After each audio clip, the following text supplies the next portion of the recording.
수협 강원전. 수협이 마지막 홈 경기에서 강원을 4대 0으로 꺾었습니다.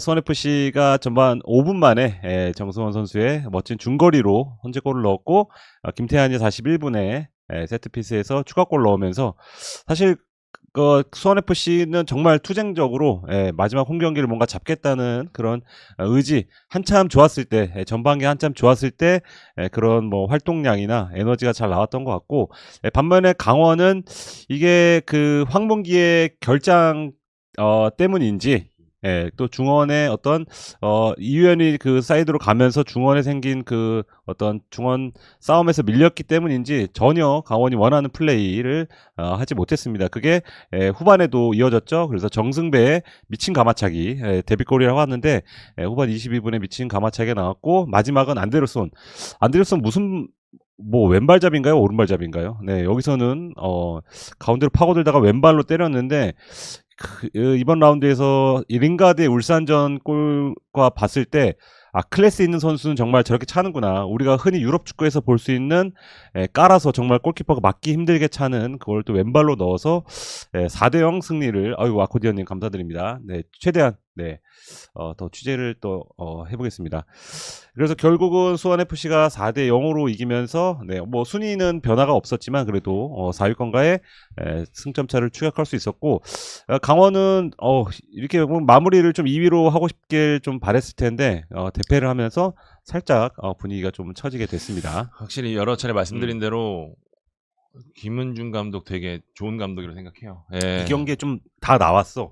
김은중 감독이 제가 이 조금씩 수정이 들어갔다고 하는데, 그러면서 경기력이 사실 좀 나쁘지 않았거든요. 8경기 그 무승 중에 최근 경기는 서울전 특히 전반전 되게 좋았죠. 그런 게 있었죠. 이날 지동원이 어쨌든 여기는 스트라이커가 그래도 좀 버텨주면은 훨씬 더 좋은 축구를 하거든요.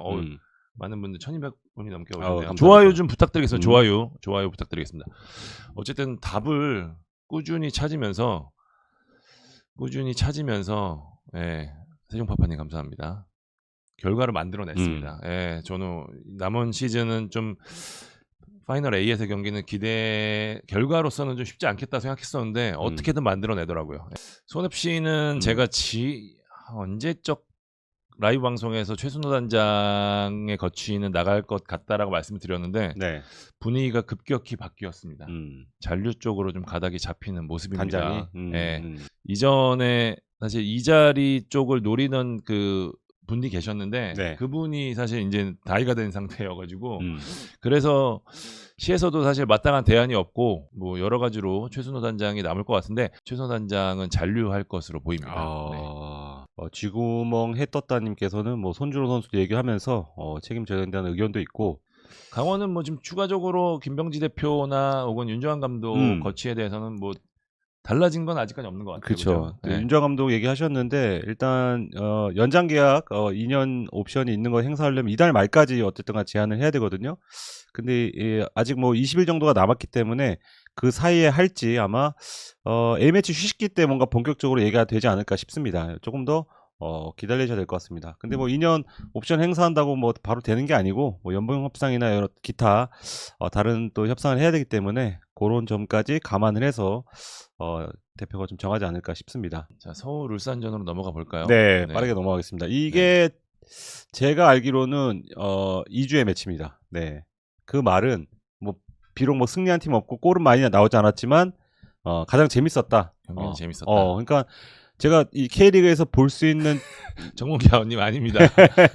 그 얘기는 제가 대전 시간에 말씀드리겠습니다. 정말 극한의 스피드를 보여준 것 같습니다. 서로 치고받고 뭔가 좀 팽팽한 맞대결이 됐다. 물론 뭐 서울 입장에서는 울산 징크스 못 깬 게 아쉽겠지만, 울산을 상대로도 후반은 경기를 좀 주도하는 모습을 보면서 좀 내년을 기대하게 만들었고, 울산은 그래도 울산이다. 사실 우승을 하고 동기부여가 살짝 떨어질 수도 있는데 이런 경기력을 유지한다는 것도 참, 울산 선수들은 그런 것 같아요.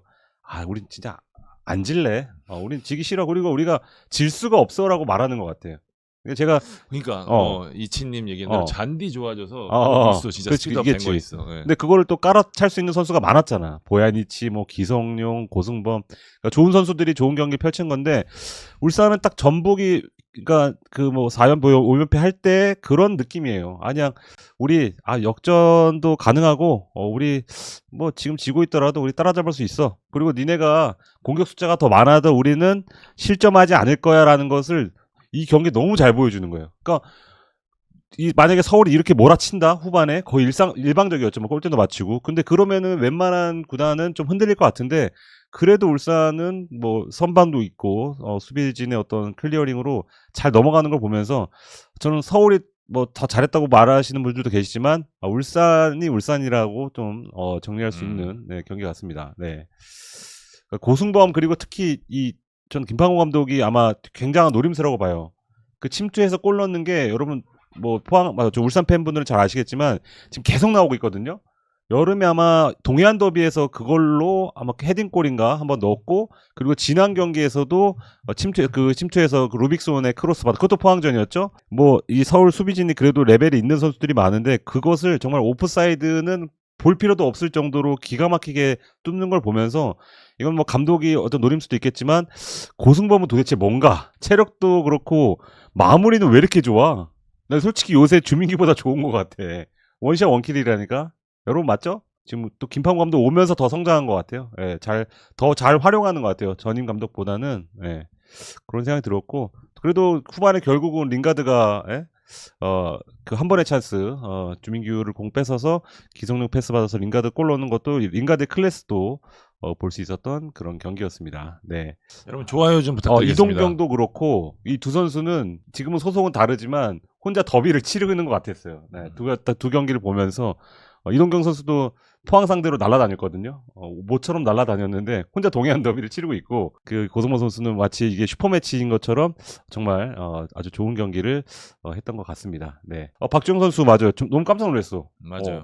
네. 이게 마지막에 한 경기 나오지 않을까라는 예상은 좀 나왔었지만 이 경기가 될 거라는 생각은 못했죠. 왜냐하면 지금 엔트리 든 지도 너무 오래됐고 사실상 거의 코치에 집중하는 그런 형태였기 때문에 근데 뭐 선수들의 의견을 받아서 이날 경기에 출전을 했죠. 그래서 과거에 울산 2호 선수인가요? 아마 2호 선수가 은퇴 경기 할 때 그런 식으로 투입을 했다가 뭐 다시 교체하고 아마 그런 식으로 마무리 시켜준 것 같은데 울산으로서는 아주 이상적인 마무리 그리고 박주영 선수 개인적으로도 어쨌든 서울 출신이니까 서울에서 마무리를 할 수 있었던 아주 훈훈한 감동을 준 그런 경기였습니다. 경기 끝나고 기성용 선수가 한 말이 좀 마음에 남더라고요.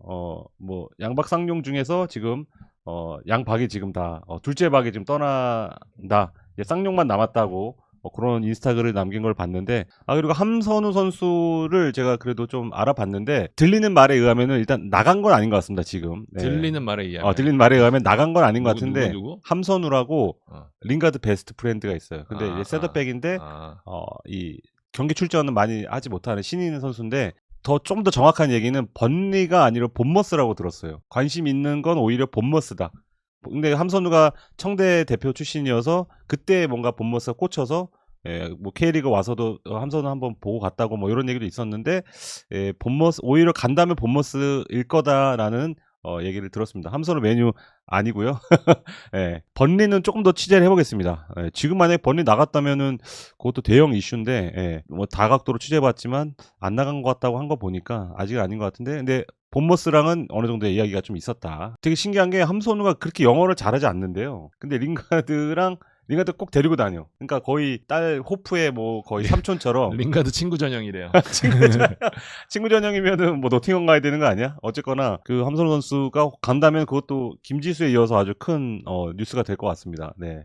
김민준님과 아빠의 추억 저장소님, 저 대구 간지 진짜 오래됐어요. 나도 대구 진짜 좋아하는데. 서울 이적 루머 없나요? 지금은 일단 아직까지는 일단 FA부터 아마 정리를 하고 정리를 한다는 게 뭐 다시 이게 끌어안을 수도 있는 거고 그런 식으로 아마 좀 선택을 할 것 같은데 아직까지는 뚜렷한 움직임은 없습니다. 네. 울산 외국인 선수 관련돼서는 루빅손 잔류는 확정됐습니다. 진짜? 네, 루빅손은 잔류시키기로 확정이 됐고요. 지금 가장 고민하는 선수는 사실 아타루예요. 아타루의 실력은 구단 내부도 그다음에 감독님도 김판우 감독도 인정을 하는데 아시아 쿼터가 지금 없어지잖아요. 그런 부분 때문에 약간 좀 딱 지금 경계에 있는 선수가 아타루라고 하더라고요. 지금. 예. 보야니치 제외한 나머지 선수들은 조금 나가는 쪽으로 가다. 보야니치도 약간 고민하는 것으로 알고 있는데 막판에 너무 좋았어. 네. 일단 루빅손 잔류만 결정이 나는 것으로 잔류는 확실히 결정이 난 것으로 그렇게 취재가 됐습니다. 네. 뭐 다른 선수들은 유동적이겠죠, 그죠? 그렇게 표현하는 게 맞겠죠. 유동적으로라고 네. 생각하죠. 무조건 나간다, 뭐 남는다가 아니라 유동적이라고 보시면 되고 울산이 안데르손 선수에 대한 관심이 상당히 많습니다. 네, 안데르손, 수원FC 안데르손 선수. 근데 말씀드린 대로 수원FC 안데르손이 계약이 2년이 더 남았기 때문에 네. 어지간한 이적료 아니면 꿈쩍도 하지 않을 거라서 그게 좀 관건이 있긴 한데 어쨌든 클럽 월드컵이라는 큰 무기가 있잖아요. 네. 그리고 김주환 선수가 처음으로 정말 몇 달 기다린 거야. 정말 오래 기다렸는데 일단 뭐 부상이 근육 부상이 있어서 나갔지만 그 전까지는 뭐 자리 잡고 뭐 이렇게 추격하고 이런 모습 봤을 때는 확실히 가진 거 있는 선수다. 이런 거 여러분 울산 팬분들은 아마 비슷한 거 느끼지 않으셨을까? 김주환 선수 제가 경남에 있을 때 되게 맞아 얘기 많이 했었어요. 네, 제가 얘기 많이 했었잖아요. 공격적인 재능이 좀 있어서 수비가 조금 아쉽긴 한데 워낙 스피드 있는 선수라 근데 근육 쪽에 다쳤던 게 많아서 스피드가 좀 떨어지지 않을까 우려를 했었는데 나쁘지 않았습니다. 그리고 하나 더 있습니다. 뭐? 이명재 선수 울산과 협상을 하고 있습니다. 협상 테이블이 멈춰졌다고 제가 한 두어 차례 말씀을 드렸었는데요. 네. 김평 감독이 이명재는 좀 잡아줬으면 하고 구단을 요청을 해서 협상 테이블이 꾸려졌습니다. 네, 이명재 선수와는 지금 협상을 하고 있습니다. 요새 완전 축구 도사야, 네. 그죠? 그래서 이명재 선수가 비슷한 값이면 울산에 남고 싶다는 뜻을 여러 차례 뭐 비쳤기 때문에 협상이 잘 되면은 무리 남지 않을까라는 생각이 듭니다. 일단은 여러 차례 말씀드린 대로 중국과 중동의 오판이 있는 상황입니다. 네. 이거 좁히는 게 이제 관건이겠죠. 그렇죠. 선수가 원하는 게 있기 때문에. 네네. 다음은 제주, 광주. 일류첸코 결별이냐고 많이 물어보시죠. 요거는 근데 FA이기 때문에 가능성이 열려 있습니다. 일류첸코는 몇몇 팀이 관심을 갖고 있기는 해요. 네, 저한테도 얘기가 좀 들어온 팀이 있었고. 네, 좀 지켜봐야 될 것 같습니다. 근데 일륜첸코가 많이 느려진 건 맞아요. 그 볼도 많이 잃고, 근데 뭐 결정력 플러스 일단 팀 워크의식이 거의 미쳤기 때문에 아마 되게 데려온 다음에 팀에 일륜첸코는 사고도 안 치고, 되게 올바른 그 선수기 때문에 도움이 될 텐데 아마 서울도 고민할 것 같습니다. 다음 경기 제주와 광주. 여러분 이 경기도 열렸습니다. 포항 김천 먼저 아니야? 여기대로 하지 뭐. 여기대로. 그래. 네. 그 포항 팬들 죄송합니다. 김천 팬들 죄송합니다. 여기 네이버가 있었는데 제가 서울 밑에 있길래 먼저 말씀드렸고요. 0대0으로 끝났습니다.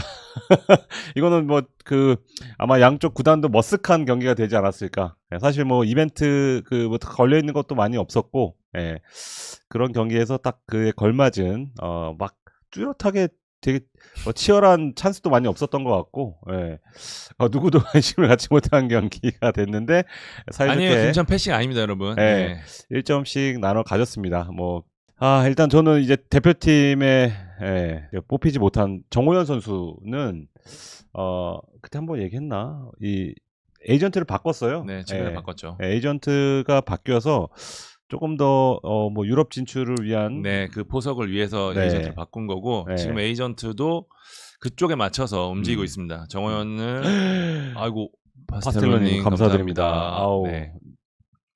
이거 정호연 얘기 끝나고 조금 전해드리겠습니다. 그래서 정호연 선수는 이진아님 강상원 선수 재계약 소식이 있을까요? 그것도 한번 체크할 것 같습니다. 뭐 일류첸코랑 비슷한 상황이죠. 그래서 정호연 선수는 그쪽으로 좀 추진하고 있고 국내 이적보다는 그러니까 에이전트 계약을 이렇게 했기 때문에 국내 이적보다는 외국 쪽으로 알아보겠다라는 게 지금 일단 기본 방침이라 좀 여름 이적 시장을 좀 지켜봐야 될 것 같습니다. 바이아웃이 있어요. 그러니까 나갈 수 있는 어떤 토대는 좀 되어 있습니다. 뭐 이정효 감독에 대해서 얘기를 하는데 제가 지금 그거는 굉장히 많이 얘기를 하고 많이 들었거든요. 전북이랑은 지금 현재로서는 뭐 없습니다. 이게 좀 이 설명드리기가 되게 어려운데 제가 다 말씀드리기도 어렵고.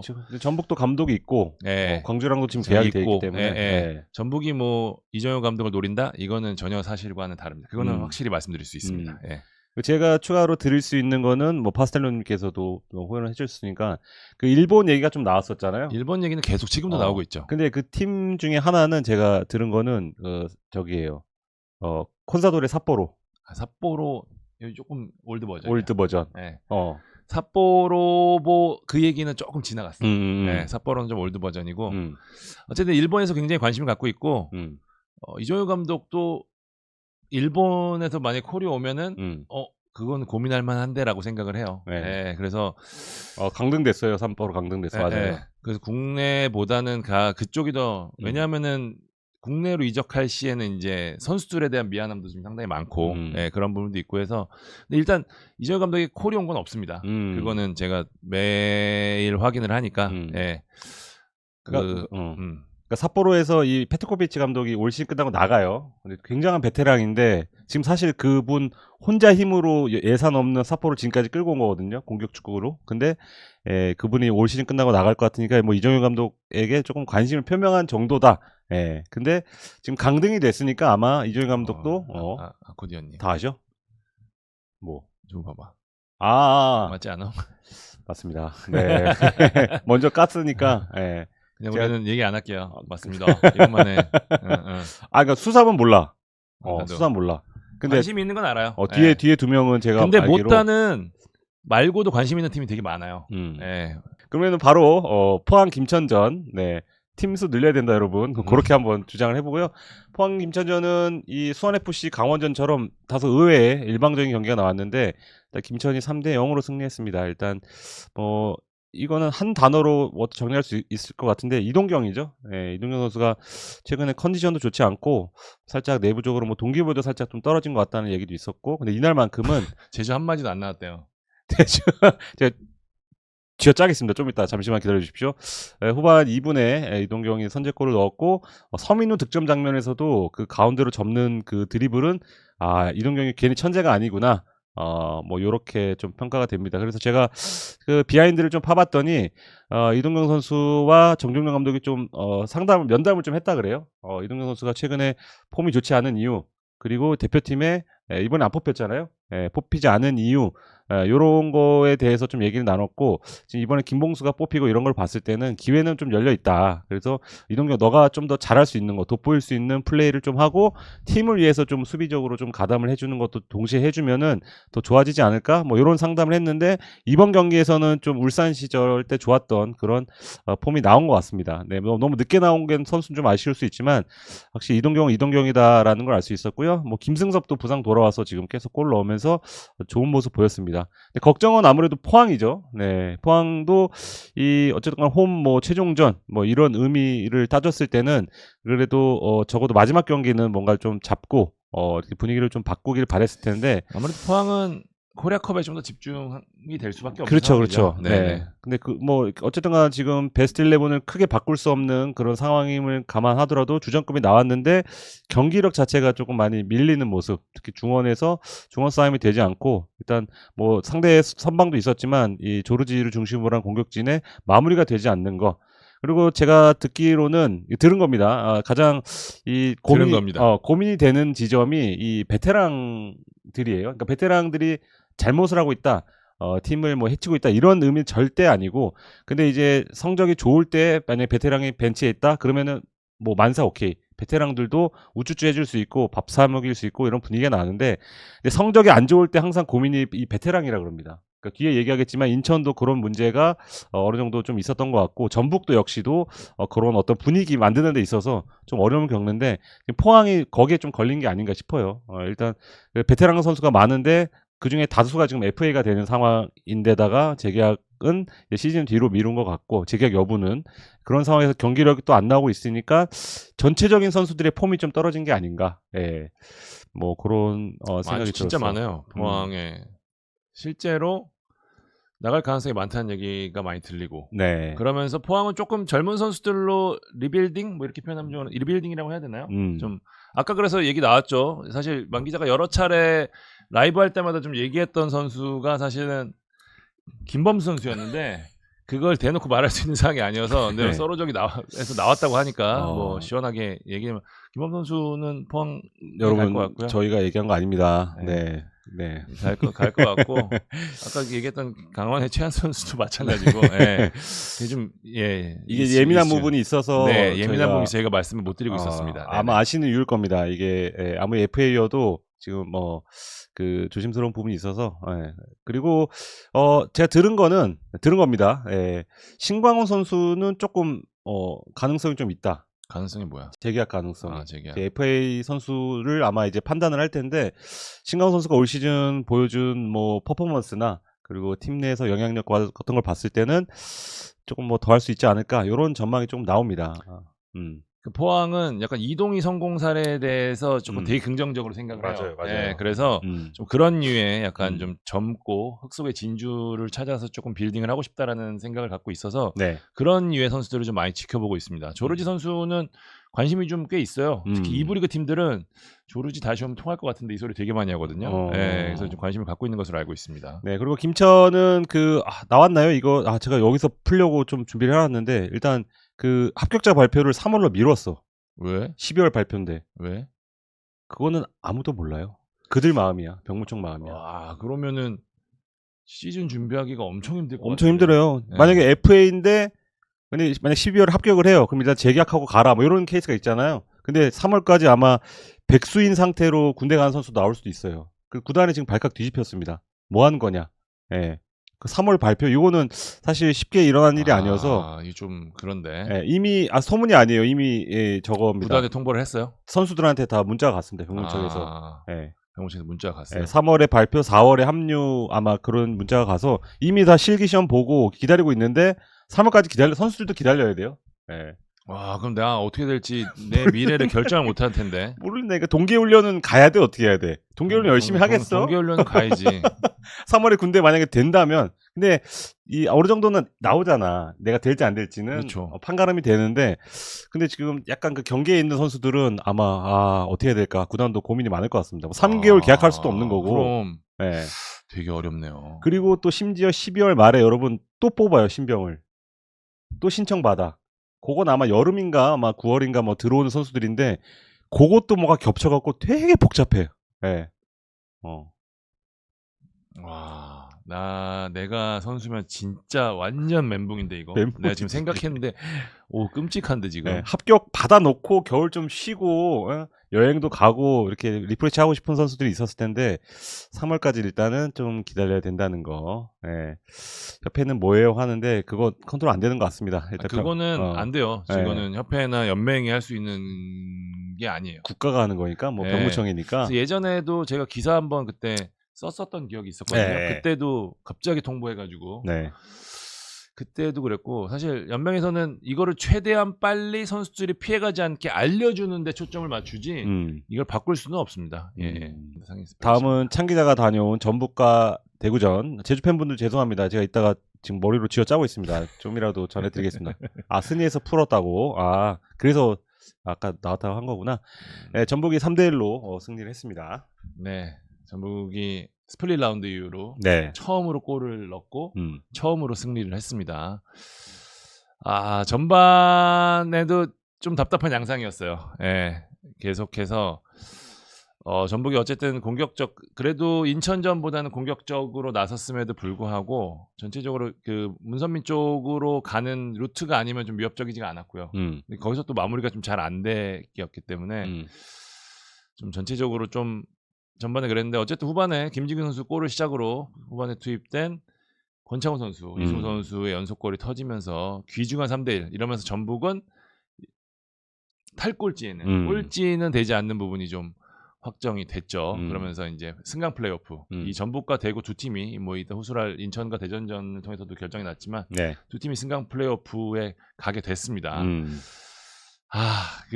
참 모르겠어요. 이게 참 전북이 승강 플레이오프 가는 현실 참 생소한데. 근데 거기 또 안도해야 된다는 것도 참 생소하고. 그러니까요. 일단 두 팀으로 결정이 난 상황이고 대구 입장에서는 사실 그 골대 맞은 슈팅. 아까 조영진께서 그렇게 얘기하셨어. 그거에 좀 갈렸다고 거기에 운이. 거기는 막혔고 거기는 안 들어갔고 바로 이어서 그거는 들어갔고 굴절. 맞아요. 여기서 승부가 결정이 났습니다. 맞아요. 여기서 승부가 결정이 나서 사실 K리그2 팀들이 역시 아무래도 대구보다는 전북을 좀 더 피했으면 하죠. 예. 아산은 뭐 전북이랑 붙고 싶은 뉘앙스를 좀 풍기기도 했지만 그래도 속내는 아무래도 대구가 조금 더 나을 수도 있다고 생각을 할 거예요 아마. 네네. 왜냐하면 세징야 선수가 박찬현 감독이 다음 경기 돌아온다고 얘기했고 제가 취재를 해서도 실제로 인천전에는 나설 수 있을 전망입니다. 풀타임은 아니겠지만 근데 과연 100%의 컨디션일까?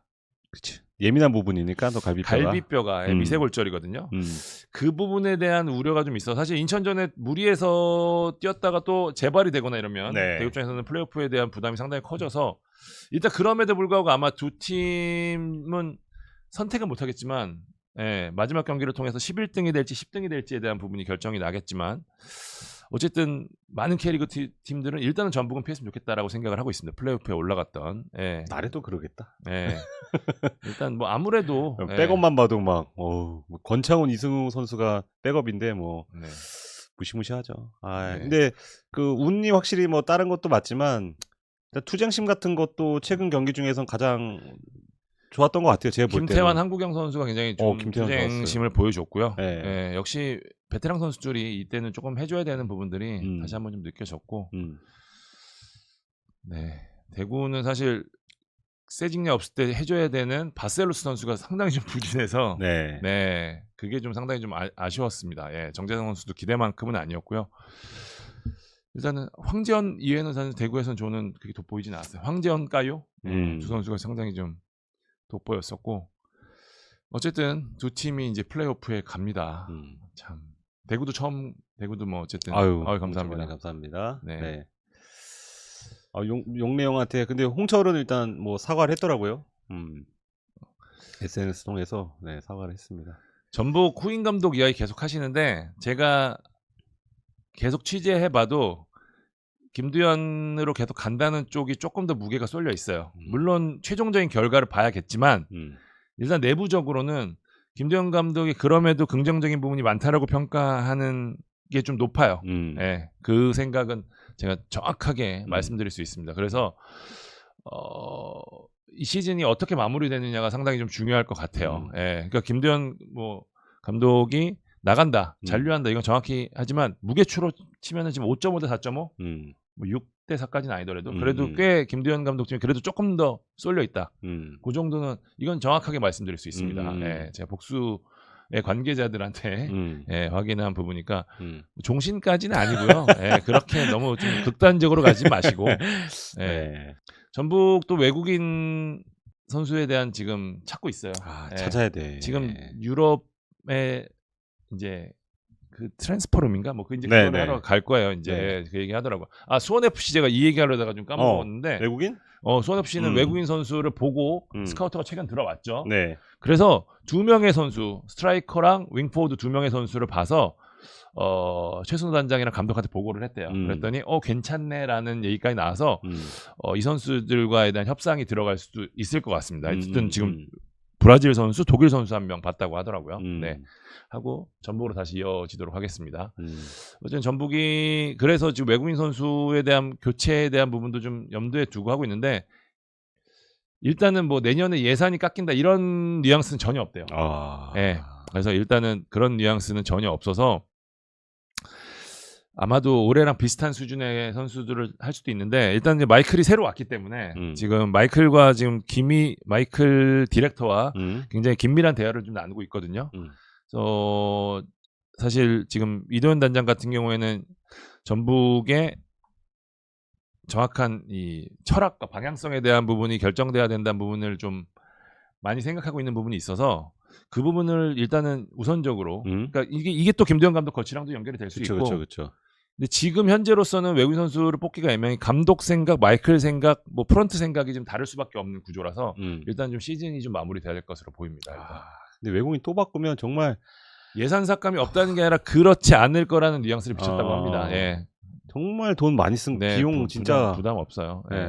그때 한번 싹 갈았고 또 데려왔는데 지금 실패각이고 막 또 바꾸고 이거 돈을 너무 많이 썼어요. 엉뚱한데 결론적으로 물론 잘 되길 바래서 영입했겠지만 플랜이 없이 그리고 했다는 것 자체가 참 아쉽습니다. 뭐 전북이 그동안 뭐 많은 팬분들이 얘기하시는 게 언제 외국인 확률이 좋았냐고 성공 확률이 좋았냐고 하실 수도 있지만 와 최근 들어서는 정말 성공률이 안 좋아요. 아니야. 어. 그게 전북 같은 팀이 국내 선수 상당히 좋으니까 좋겠지 하는데 역시 외국인 선수가 좀 해줘야 돼요. 아, 무조건이죠. 그게 되게 기본이거든요. 네. 예.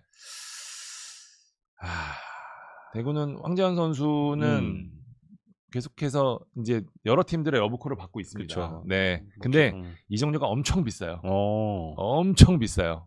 그렇죠. 너무 유니크해. 10억을 훨씬 뛰어넘는 금액이라 아마 지금 시장에서는 굉장히 황재현 선수를 탐내더라도 뛰어들기 상당히 어렵습니다. 그쵸. 네.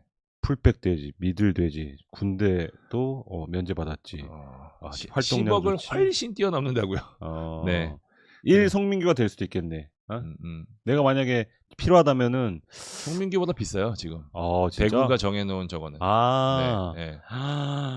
야. 정태혁보다도 비싸요. 어. 네. 그래서 쉽게 지르지는 못할 겁니다. 네. 선수는 계속해서 그 유럽 진출을 좀 바랐었고 그래서 대표팀 뽑히는 게 굉장히 중요하다고 봤는데 안 뽑히고 있죠. 네, 그게 아마 지금 대체 발탁 아니면은 송민규가 20억이었나? 20억, 21억인가 그랬지. 송민규 수준입니다. 그렇게 바꾸겠습니다. 네. 네, 그 정도 레벨이라고 또 좀 보시면 될 것 같고요. 황재현 선수가 그 뭐 유럽 오퍼가 오면 아마 유럽 쪽으로 갈 수도 있지만 지금 뭐 대구 남을 수도 있고 아마 일단 지금은 뭐 그런 말할 타이밍은 또 아닌데 인기가 많다는 거, 그 얘기하다가 여기까지 왔습니다. 네.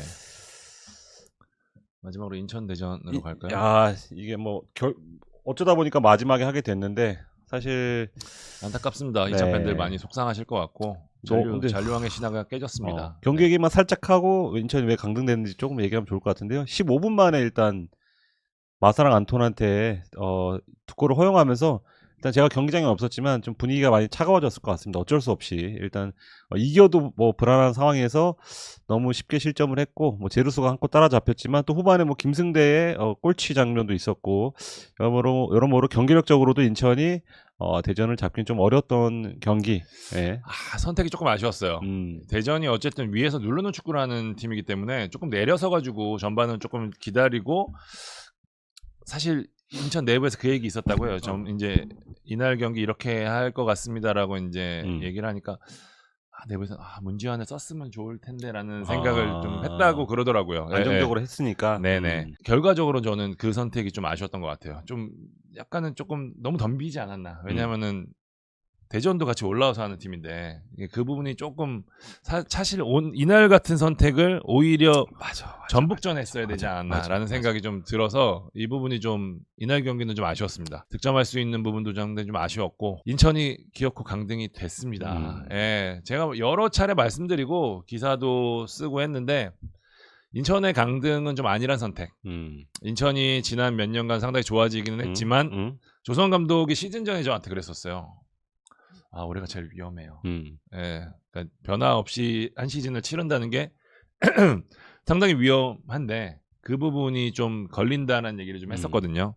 근데 그게 결국은 현실화가 됐어요. 사실 겨울 동안 영입한 선수는 이범 선수, 요니치 선수 정도에 그쳤고 여름 이적 시장도 하나도 영입을 못했었고 그러니까 이게 제가 여러 차례 말씀드리지만 인천이 그런 판단을 내렸던 거는 올해 은포쿠 나가죠. 올해 은포쿠 계약 끝, 오반석 계약 끝, 권한진 계약 끝 FA가 9명이에요.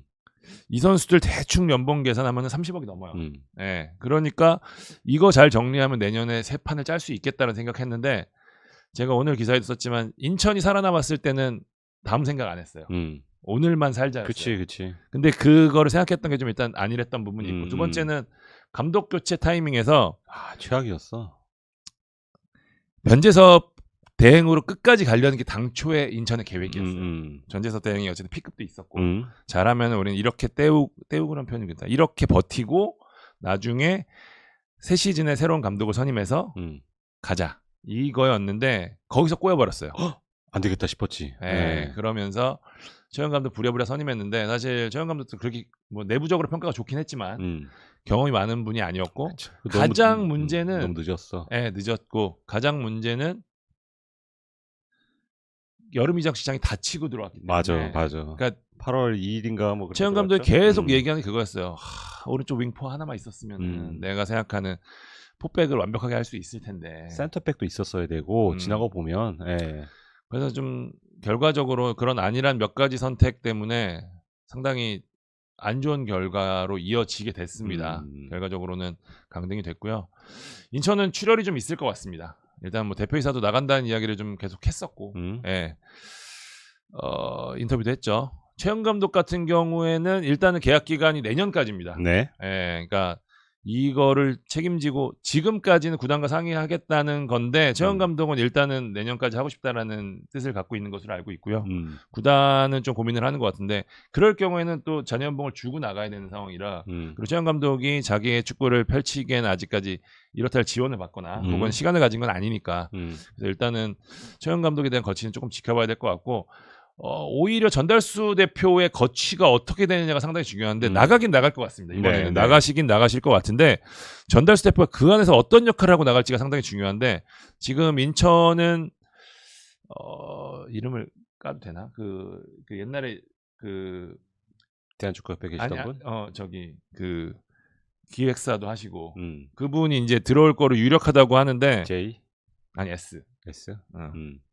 유력하다고 하는데 그분이 오는 거에 대해서 좀 어떻게 될지도 여러 가지로 좀 걸리는 부분들이 좀 있어서 일단은 전달수 대표가 어떻게 입장 표명을 하고 나갈 것인지 이 부분도 그 부분도 상당히 중요합니다. 나가는 거는 무조건 나가실 것 같습니다. 이게 계약 기간도 만료가 됐고요.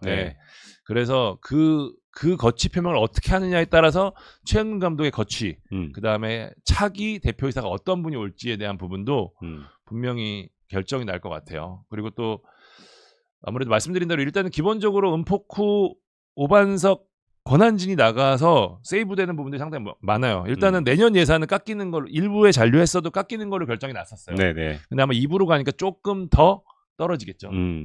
그 부분에 대한 부분인데 근데 의외로 연봉이 많이 세이브가 돼서 인천이 할 수 있는 선택의 폭이 좀 있는 것 같아요. 근데 일단은 아직 하루밖에 되지 않았기 때문에 하지만 무고사 제로소는 나갈 가능성이 높다라는 얘기들을 많은 분들이 하시는 게 기본 연봉이 너무 세요. 그러니까 2부 리그에 품기에는 너무 인천이 높아요. 제일 많은 거 아세요? 외국인?